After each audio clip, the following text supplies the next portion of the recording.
We can't keep having elections that nobody can live with, and we can't have this level of fraud anymore. Understanding that every Republican leader in Washington says that Joe Biden is the legitimate president, everyone. But I understand what you're running on. But they're sitting there in Washington. They're sitting there in Washington. Understood. They're not here in Arizona. This is what we you're just running need some on. I get it. Journalists to come out here and dig through this. Let me just ask you one thing. Obviously, as a candidate, you come under scrutiny. The Washington Post has a story today. It says Arizona GOP candidate who criticized drag queens was once a fan, according to a drag queen.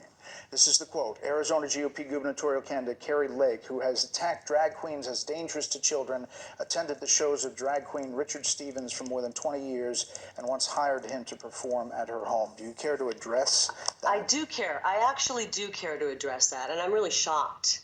I'm actually appalled that Fox News would take a defamatory story like that, and we are pursuing legal action against this drag queen.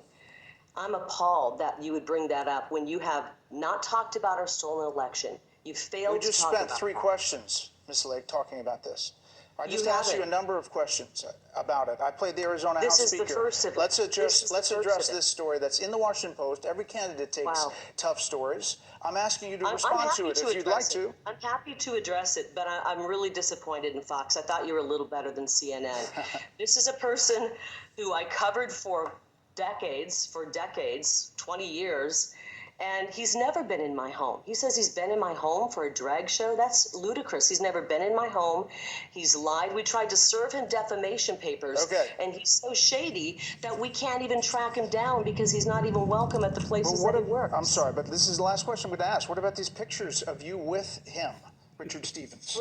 Brett, and what about the Post? I've performed for Carrie's birthday. I've performed in her home. That's not true. I've performed for her at some of the seediest bars in Phoenix.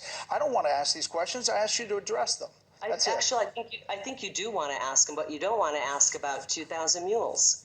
I think you do want to ask about this. This is absolutely ludicrous. I'm talking about drag shows in schools. This is what triggered this man. Somebody who goes to a drag show with female impersonators is one thing.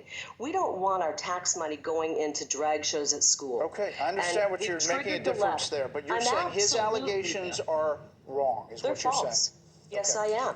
And I'm really appalled that you would spend time on a false story like that. It's shocking. Well, I think it's important to have candidates address things that are coming up that might affect a race. Truly. And I thought you would appreciate that. You didn't ask my opponent, the establishment opponent who was here last week. You didn't ask her about her votes to allow illegal alien students to get a lower tuition than American students. You didn't ask her about the 70-plus times that she raised tuition on American students.